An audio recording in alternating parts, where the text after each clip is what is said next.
Hello lovely people, my name is B, this is B's Bot Bonanza, and today we are looking at Legacy Crashbar. Now before we jump in with Crashbar, I just want to say a massive thank you to everyone's positive reception of my previous video, the Legacy Armada Optimus Prime, who is seen here holding a Canadian flag, but anyway. So unlike that video, which was a Bees Bass Babbling video, this is the original format that I was trying to get on board with, involving scores on the doors. So here we have the scoreboard for Legacy Crashbar. Now, just to have a quick sort of refresher about what the scores are, the first one here will be a review of the aesthetic and presence of the alt mode. The second point will be the playability of the alt mode. The third one will be the aesthetic and presence of the robot mode, and the fourth being the playability of the robot mode. So you can see where the pattern is there. Number 5 is always transformation. Number 6 is fiddleability. Number 7 is interplayability. Number 8 is accessories. Number 9 is value. And number 10 is the representation of the character. And of course, I've tried to add some flame detail here because we're dealing with the Junkions, but I can't really draw fire, especially on a whiteboard, so you'll just have to bear with me for these red squiggles. So kicking things off then, as always, in vehicle mode, Crashbar turns into this wonderful motorbike. I'm not really sure if it's supposed to be like a dirt bike or a touring bike, because it's got sort of off-road looking things, but then also sort of chopper vibes with these big exhausts and stuff, and these saddlebags and everything like that. The aesthetic of this is very nice, and I do quite like how the front part, this whole section especially, reminds me a lot of like early 2000s Lego, you know, like Lego Racers or Robo Riders or something, you know. I'll put a picture of that on my Instagram and stuff to show you what I mean. Like, it's definitely something I noticed, especially with these like bumps here and then this sort of inverted trapezoid shape here. It just looks very nice. I enjoy the spikes on the front and the back for the mud guards. I also enjoy the tail lights, not picked out in paint, but that's easy to add yourself. Very, very comfy looking seat. Very nice flame detail. Interestingly, the red is painted on top of the gold, which is then on top of the sort of tan color plastic of the rest of him. Another thing I like is, like I said, I mentioned the saddlebags, which of course are sort of in this mode sort of jet boosters or something, but very nice utilitarian vibe, you know, when we have these parts representing maybe like footholds or something. The handlebars are very small but are there. And I quite like the engine detail. Unfortunately, only this section is painted silver and this section isn't. I understand why, but it would have been nice for both parts to be painted. I also very much like the width of it. So he can stand up quite well just based on the fact that these orange nubbins are quite low to the ground, so he can sit quite nicely. It's quite a cute, compact little bike. I cannot really fault it at all. So for aesthetic, like, it has to get a 9 out of 10. Like, it's not the most beautiful thing I've ever seen, but it is very nice, very compact, very tidy, and I don't know, I just like it. Like, I never really was into wreck art or anything much, you know, like the SS86 one. It's fine, but it's a bit sort of, I don't know, but these ones are just more fun, these deluxe ones, and especially this guy, like, he just looks so cool. So yeah, 9 out of 10. Moving on to number 2 then, the playability of the alt mode. It's very nice. It's not the best, like, it has very good playability in terms of 5mm ports, but we'll get to that in a second. But in terms of his ability to accept a rider as a, you know, being a bike, it's not as good as other ones, like what do you call it, like Gen Select's Flame War, who I have. I don't have RC, but I do have Flame War, and that bike mode is much more rider friendly, so to speak. This one, I think it's just because of how far these parts stick out, and then there's not really a designated foot part, and then because these handlebars are sort of molded together with the wing mirror type part or wind deflector, so a figure can't hold on to them at all. So yeah, it's playability in terms of like having a rider is just not really there. You can do it, like I'll drop a picture in, like I had Shrapnel, whatever his name is, riding it, But in terms of other riders, not really that easy to do. But the 5mm compatibility of this guy is very fun indeed. So yes, I did get 2 Crashbars because because they're modular and they're more fun this way. So this is like a sort of combination of using his own parts in different ways. Like we have these exhaust parts sticking off the back now, and then we have these sidecar portions borrowed from Scrap Hook. I always wanted to call him Tow Hook for some reason, Scrap Hook. As well as his like exhaust parts and things like that, and his big wheel on the back. So yeah, in terms of playability, like this, very good. That comes into more when we talk about interplayability later on. But for playability of the bike mode, like just being able to do this, very good. I think a score of 9 out of 10 again, I think is quite fair for this. Moving on to number 3, then we have the presence and aesthetic of the robot mode. And I just love this guy so much. Like this was so close to being a Bees babbling video. But the only reason I didn't do that is because I thought, you know what, I need to try this format again. So we're giving this guy scores instead of just babbling, but the robot mode has me absolutely babbling. I absolutely love that head sculpt. He's so cool. Like my camera doesn't have focus, so like I'll drop in pictures as usual. I love his like facial hair, like the goatee, the mustache, the horns, and like this part, like there's something just about how sort of 3D this grill part is on his head, which is like a lot deeper than another bot's for some reason, but it just gives him like an extra layer of detail. You know, I absolutely love his little tummy bit, with these sort of grill parts, and then these headlights, which I do find quite amusing because of course these headlights look like motorbike headlights, but there's no headlights on the alt mode. The headlights are just these little yellow bits because of course this is the front of the bike, not this. This part faces rearwards in bike mode, so I don't know, but whatever.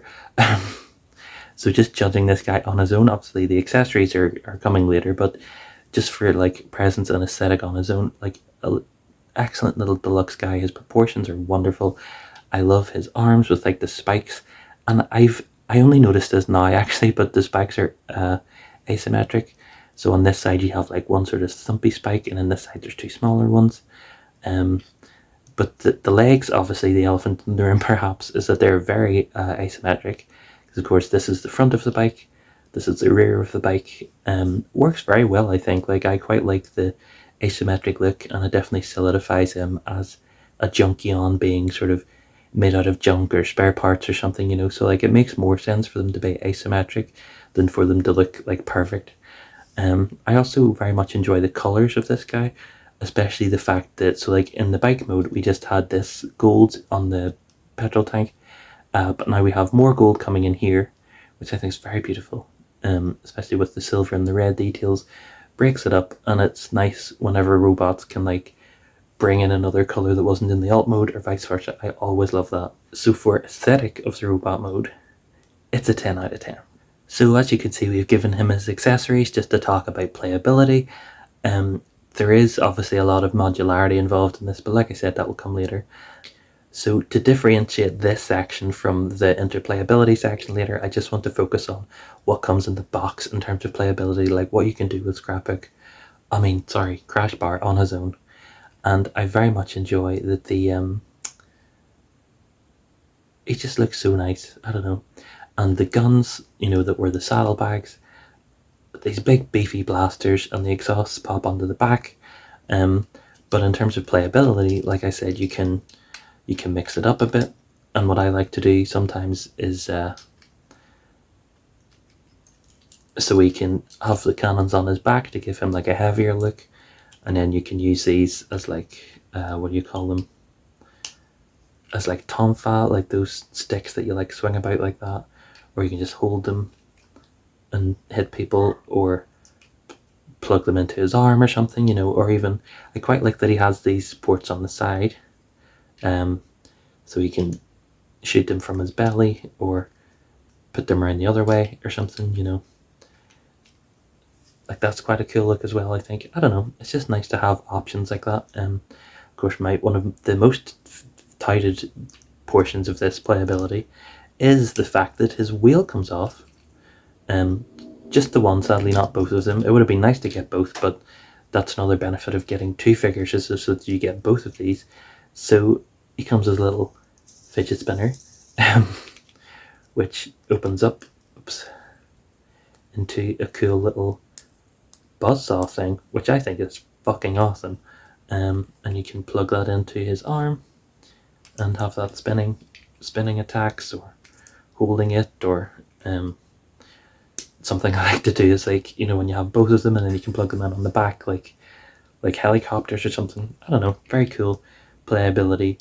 Like I said, just within himself. And another part of that, actually, so what I've done here is just rotate his waist, rotate his head, swap the arms from either side, because they're just on the 5mm pegs, put the exhaust parts in, and you have a completely different look for him, which I think is quite fun. And again, this sort of comes into having two of them, so you can have one that looks like this and one that is the standard configuration, and even go as far as swapping the legs and stuff. But again, that's interplayability, that's a different thing. We're just talking about this one, and I think that's a cool additional look you can do. So for playability, like, it has to be 10 out of 10 again. Like, even just judging on what you get just in the box, just as one Legacy Crashbar, very fun toy. Moving on then to section 5 for transformation. I haven't actually made a cut to transform this guy back. This is the same one that was in bike mode earlier, but I just cheated because I have two of them. So transformation, I'll just go through it very sort of quickly. It's very nice. It's not the most involved transformation. It's not the hardest, it's not the easiest. It's a nice middle ground, So the first thing we'll have to do is take these exhausts off. Oh my god, parts forming, whatever. And then take these guns off. That's sort of the hardest part, because they are, well, not hard, but sort of like unnerving. They are pegged in with two pegs, here and here. So it's like, let me see if I can get this on camera. It's sort of like, it's hard to do it without stressing the piece, so you have to sort of take care doing that. One thing I do like, so here's what it looks like also without the parts on, but whatever. You can do it without parts forming at all, so even though he comes apart, like, you don't have to take him apart to transform him, because the legs just sort of fold out like this and like this. It's nice that it's like asymmetrical, but it works the same way both ways, which I think is very neat. So we just swing the legs up, and then you can swing this leg in, put that in, swing that leg in, and then like push the foot through, and then you can close these parts up just to neaten it up a bit. So there's his legs. Of course, rotate him at the waist, pop his arms out, which are like clipped in. It's a very strange sort of clip that I'm not used to seeing on like a normal Generations toy like these. Let me see if we can see this clip. It's just, I don't know, it's rare to see it here. Folding the arms down, rotating the hands, popping the head up. Boop, hello. I don't know, that's fun, I like it. So transformation there, what was that, like a minute, not even 30 seconds or something, because I was doing it slowly. Very fun. Again, I like the fact that you don't have to parts form it, because I know that people have a lot of issues with that, whatever. I don't personally have an issue with parts forming. I don't really care. So even though it is fun and it is engaging, it's quick to do, it's easy to remember, it's not like, I quite like that, like I said, that it has the two legs transform the same way, but in bike mode it's like the front and the back. Aside from that, nice step. It is a very nice step, but it's not like mind-blowing. Like, it's not the first time they've done something like that. So the transformation, I think a score of 8 out of 10 is fair, because, like, again, it's not the most mind-blowing thing, but it is good, Moving on to fiddleability, like, this guy is just so fun. Like I said, you can take him apart, you can put him together, you can mix him with other guys. Like, ever since I've got him, like, they've been on my bedside table for like the whole week or two since I've had them. Like, they're just so fun, they're just so playable, they're just so fiddleable. So like, it has to be a 10 out of 10. Like, there's so much you can do with this. Like you said, he's got ports out the ass. Like, he's got one here on the outside of the leg, on the inside of the leg, on that side as well. These parts on there, holes there, holes there, holes on the inside of his forearms, holes on the back, holes on the side. He's got so much going on that's just like fiddleable, you know, like you can plug anything in anywhere and just have fun doing different stuff. And I just love that. Like these Junkions are just so fun. So that has to be a 10 out of 10. So moving finally to interplayability, which is of course where these guys shine completely. I just want to show you, so like I said, so far I've been scoring it on what you can do with just one Junkion, but here's what it looks like when you have two. So like I said, these are both the same figure, just like swapped pieces.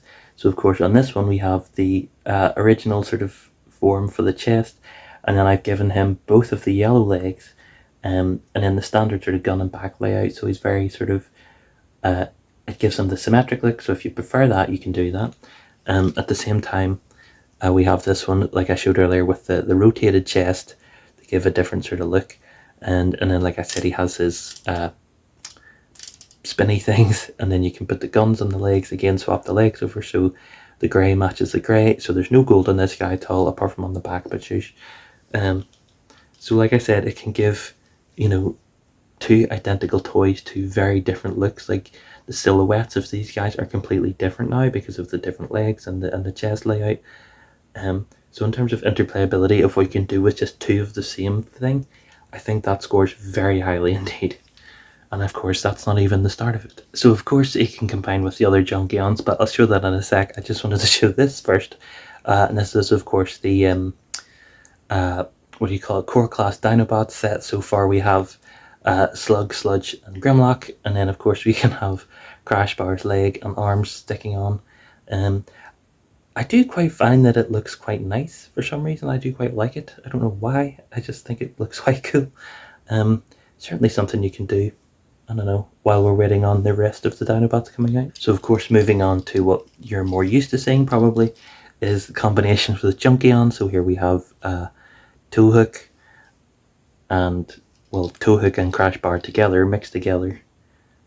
They look pretty cool, you know, like they both come with enough accessories and stuff you can really mix and match, you know what I mean? So very cool to see. Like the combinations are endless. I just put these together in like 2 seconds, but there's tons you can do. And of course going back further into time we can use other modulators, weaponizers. So here we have Red Cog in his arms and stuff, and of course Red Cog means more guns, and we'll see that in a second.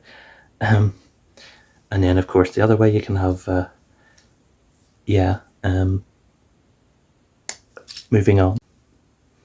While on the topic of Red Cog though, I just want to say that the weapons that he comes with are actually freaking awesome in the hands of these Junkions. Like the colours are just really cool and they work well with the aesthetic, I think. So for all the combination I showed, obviously 10 out of 10. So moving on to number 8, then we have accessories.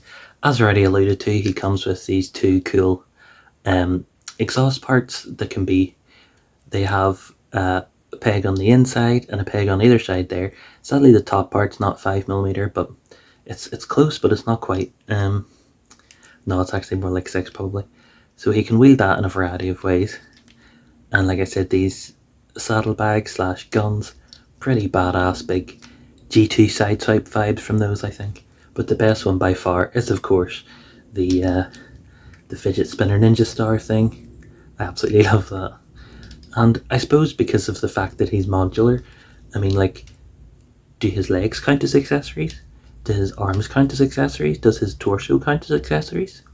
Who knows? Either way, because they're so versatile and because they're so fun, I think the accessories definitely deserve a 9 out of 10. So now we move on to value, and I think for the deluxe price point, Crashbar here is fantastic. It is absolutely, definitely worth anybody's time, definitely worth a pickup, even if you're not really, even if you don't have any other Junkions, even if you don't have any other weaponizers, modulizers, fossilizers, modulators, whatever they're called, on his own, purely on his own as a figure, what you get in the box, the accessories, the look of him, the alt mode, I think he's definitely very good value.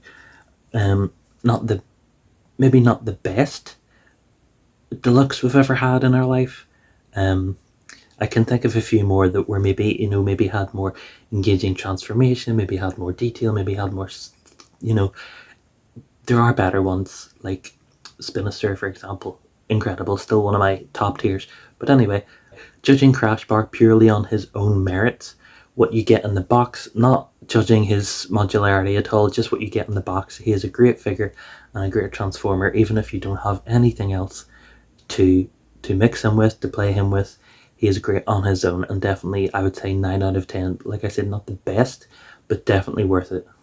Now, for the final section, I was a bit confused, sort of, because it is, of course, the representation of the character. And this obviously alludes to, like in my previous Beesbot Bonanza video, we talked about, who did we talk about? We talked about Chrome Dome, Titans Return Chrome Dome.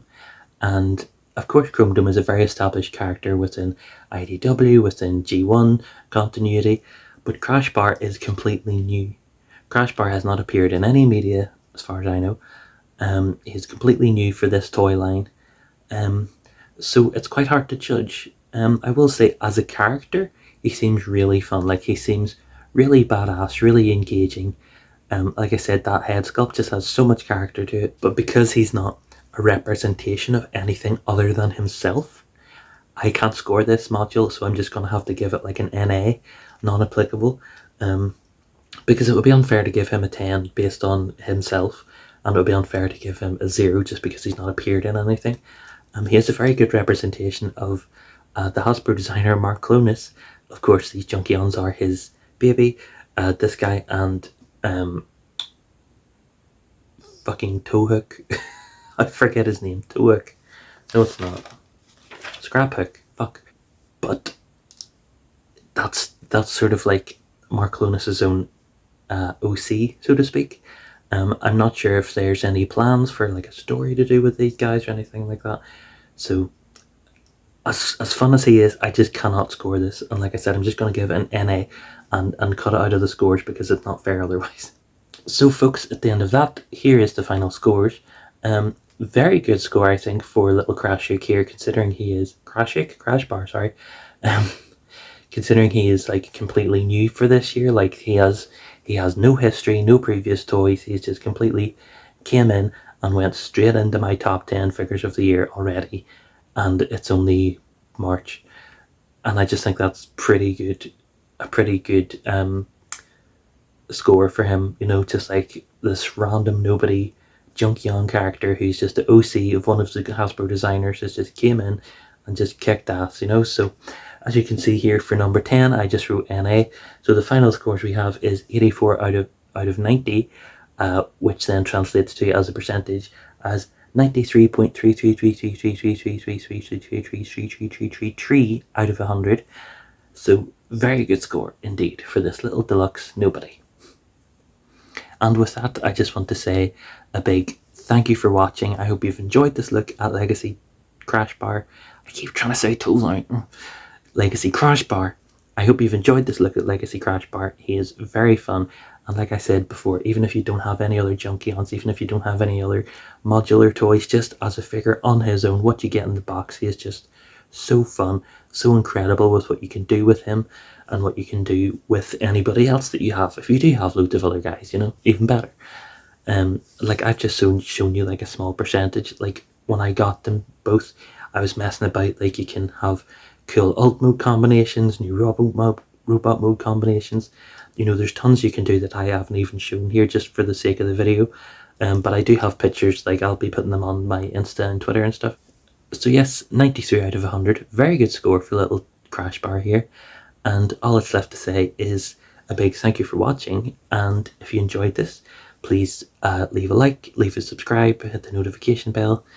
I don't really have a schedule of uploads just because I work full time, but hitting the notification bell is your best bet for being notified every time I post something, because I do not have a schedule and I cannot have a schedule, so you'll just have to bear with, I suppose, you know. So anyway, for now, myself and Crashbar bid you adieu.